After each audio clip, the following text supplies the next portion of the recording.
నమస్తే. ప్రస్తుతం మనతో పాటు సీనియర్ జర్నలిస్ట్ దాము బాలాజీ ఉన్నారు. ఆయనతో మాట్లాడదాం. నమస్తే సార్. నమస్తే.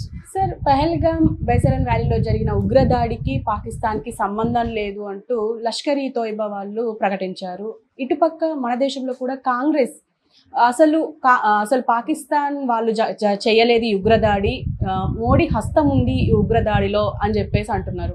అసలు రెండు వర్షన్స్ ఏంటి సార్, పాకిస్తాన్ వాళ్ళది ఇటు కాంగ్రెస్ వాళ్ళది? యాక్చువల్గా ఇది ఉగ్రదాడి అనేది అందరూ చెప్పారు.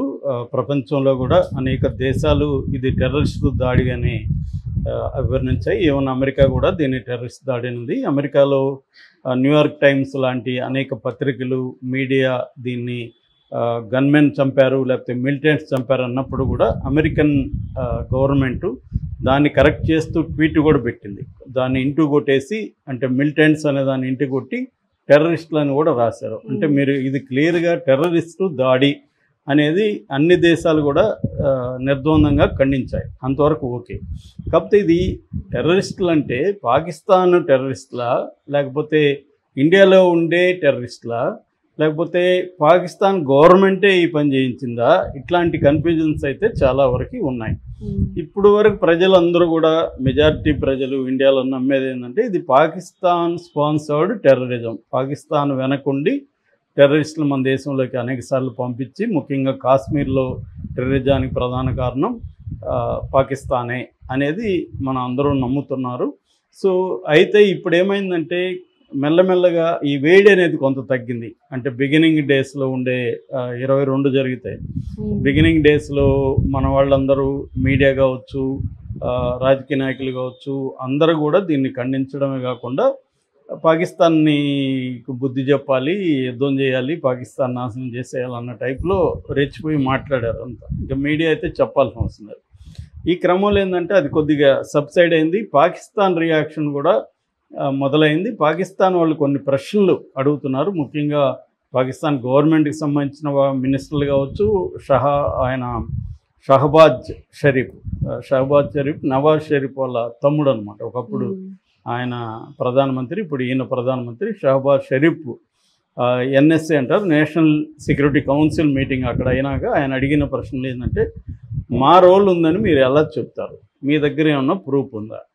సో ప్రూఫ్ లేకుండా, డేటా లేకుండా, సాక్ష్యాలు లేకుండా మేమే చేయించామని మీరు ఎలా చెప్తున్నారు అనేది ఆయన నెంబర్ 1 అడిగిన ప్రశ్న. అయితే క్రెడిబుల్, తర్వాత న్యూట్రల్, ట్రాన్స్పరెంట్ ఇన్వెస్టిగేషన్ జరపాలి.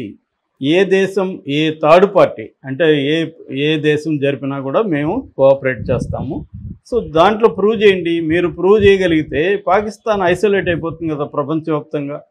మీకు అది మంచి అవకాశం కదా, ఇది బెస్ట్ అవకాశం మీకు. మీరు కానీ పాకిస్తాన్ రోల్ ఉందని కానీ ప్రూవ్ చేయగలిగితే, అది కూడా మీరేం చేయకండి, మీరు దీనికి రెడీ కండి. ఏది వేరే దేశాలు ఎవరైనా అమెరికా కావచ్చు, ఇంకేనీ దేశం వచ్చి విచారించమని చెప్పండి, థర్డ్ పార్టీ ఇన్వెస్టిగేట్ చేయమని చెప్పండి. ఆ ఇన్వెస్టిగేషన్లో పాకిస్తాన్ రోలు, ఈ సంఘటనలో పహల్గామ్ అటాక్ సంఘటనలో పాకిస్తాన్ రోలు ఉన్నట్టుగా ప్రూవ్ అయితే మేము ఏ శిక్షకైనా మేము రెడీగా ఉన్నాం. మీకు ఇంకా బెస్ట్ కదా మమ్మల్ని బదనాం చేయడానికి. ప్రపంచవ్యాప్తంగా మేము ఐసోలేట్ అయిపోతాం కదా, అది ఎందుకు మీరు చేయట్లేదు? ఇన్వెస్టిగేషన్ చేయకుండానే మీరు ఎలా ఆరోపిస్తున్నారు అనేది వాళ్ళు అడుగుతున్న.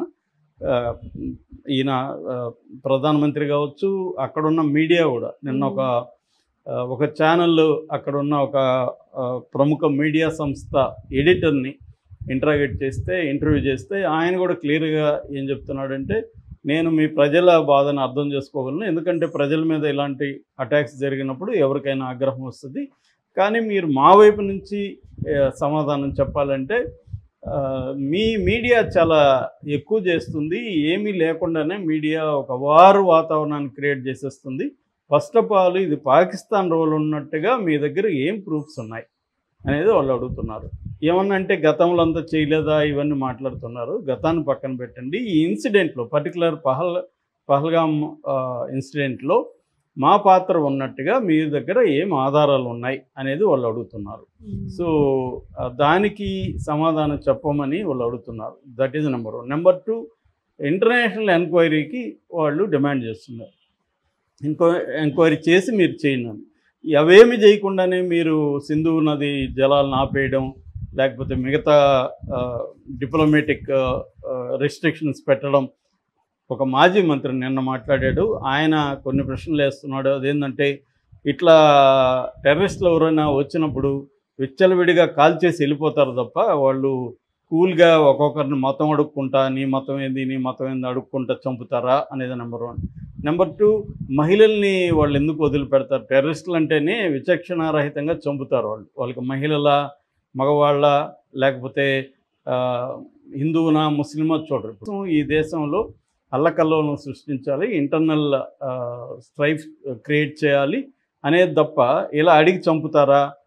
క్లీన్గా ఒక్కొక్కరిని చంపుకుంటూ వెళ్తారా? వచ్చి వాళ్ళు 100 మందిని చంపే అవకాశం ఉంది అక్కడ, వాళ్ళు ఏరి ఎంతమందిని చంపాలన్నట్టుగా అంతమందిని చంపేసి వెళ్తారా అనేది ఒక ప్రశ్న. అట్లాగే టీఆర్ఎఫ్ ఈ సంఘటనకి మేమే బాధ్యత వహిస్తున్నామని టీఆర్ఎఫ్ అనే ఒక సంస్థ ప్రకటించింది. టీఆర్ఎఫ్ అంటే ద రెసిస్టెన్స్ ఫ్రంట్. ఇది లష్కరే తోయిబా ఆఫ్ షూట్ అని మీడియా రాస్తుంది. అసలు లష్కరే తోయిబాకి దీనికి సంబంధమే లేదు. అసలు ఈ పేరు ఇప్పటి వరకు వినలేదు ఎవరు. టీఆర్ఎఫ్ అనే పేరు ఎప్పుడూ కూడా వినలేదు, ఫస్ట్ టైం టీఆర్ఎఫ్ అని వినడమే. సో టీఆర్ఎఫ్ లష్కరే తోయిబాకి సంబంధం ఉన్నట్టు మీ దగ్గర ఏం ప్రూఫ్ ఉందనేది అడుగుతున్నారు. రీసెంట్గా లష్కరే తోయిబా కూడా దీన్ని ఖండించింది. మాకు టీఆర్ఎఫ్ సంబంధం లేదు, వాళ్ళు ఎవరో కూడా మాకు తెలియదు, మేము ఈ పని మేము చేయలేదు. మేము చేస్తే మేము అనేకసార్లు చెప్పుకున్నాం గతంలో మేము చేసామని, కాబట్టి మేము చేయలేదామని వాళ్ళు అంటున్నారు. సో పాకిస్తాన్ మా మిలిటరీకి కానీ మాకెవరికి సంబంధం లేదని వాళ్ళు అంటున్నారు. లష్కరే తోయిబా అంటుంది, టీఆర్ఎఫ్ అనేది ఎవరికి తెలియదు అంటుంది. ఇంకా కొన్ని ప్రశ్నలు కాంగ్రెస్ అడుగుతుంది. అదేంటంటే అసలు రోజుకి 4,000 మంది అక్కడ టూరిస్టులు వస్తున్నప్పుడు ఎందుకు ఒక్క సాయుధ పోలీసు కూడా అక్కడ లేడు? మీరేమో కగార్ ఆపరేషన్ పేరుతో 1,000 మందిని, ఇప్పుడు తెలంగాణలో 24,000 మంది కర్రెగుట్టల్లో గత 9వ రోజు 9 రోజుల నుంచి అక్కడ ఉంటున్నప్పుడు మావోయిస్టులను పట్టుకోవడానికి ఇక్కడ ఎంతమంది ఉన్నారు? 500 మంది మావోయిస్టులు ఉన్నారని చెప్తున్నారు. 500 మంది కోసం 24,000 పారామిలిటరీ ఫోర్స్ని దింపిన పరిస్థితి ఉంటే, అక్కడ కాశ్మీర్ అనేది ఆల్రెడీ ఒక సెన్సిటివ్ ఏరియా. అక్కడ ఎప్పటి నుంచో టెర్రరిజం ఉంది. దాదాపు 12,000 మందికి పైన ప్రజలు చనిపోయారు అక్కడ ఇప్పటివరకు. అలాంటి స్థితిలో అక్కడ టూరిస్టు, గతంలో కూడా టూరిస్టు దీని మీద చార్ధాము ఇట్లాంటివి అమర్నాథ్ యాత్ర వెళ్ళినప్పుడు కాల్పులు జరపడాలు అవన్నీ జరిగాయి.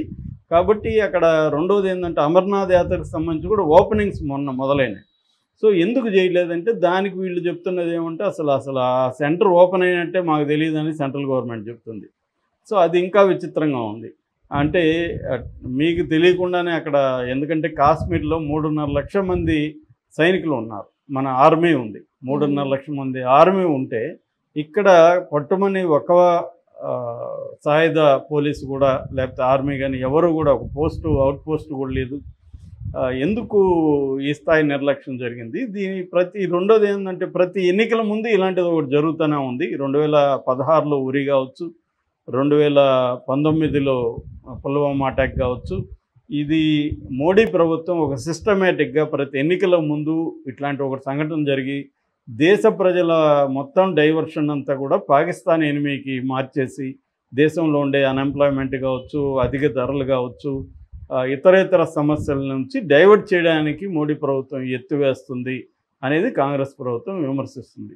సో అందుకనే యుద్ధం అంటారు కానీ మోడీ కూడా యుద్ధానికి వెళ్ళడు, ఊరికే హడావిడి చేస్తారంటే. నిజానికి ఇది పాకిస్తాన్ అడుగుతున్నట్టుగా పాకిస్తాన్ రోల్ ఉందని ప్రూవ్ చేయగలిగితే ఇంటర్నేషనల్ కమ్యూనిటీలో మనకు మద్దతు దొరుకుతుంది కదా. ఇప్పటివరకు ఏ దేశం కూడా దీంట్లో పాకిస్తాన్ రోల్ ఉందని ఎవరు చెప్పట్లేదు. ప్రపంచంలో ఏ దేశం కూడా టెర్రర్ అటాక్ అన్నారు తప్ప ఇది పాకిస్తాన్ బ్యాక్డ్ టెర్రర్ అటాక్ అని రాయలేదు.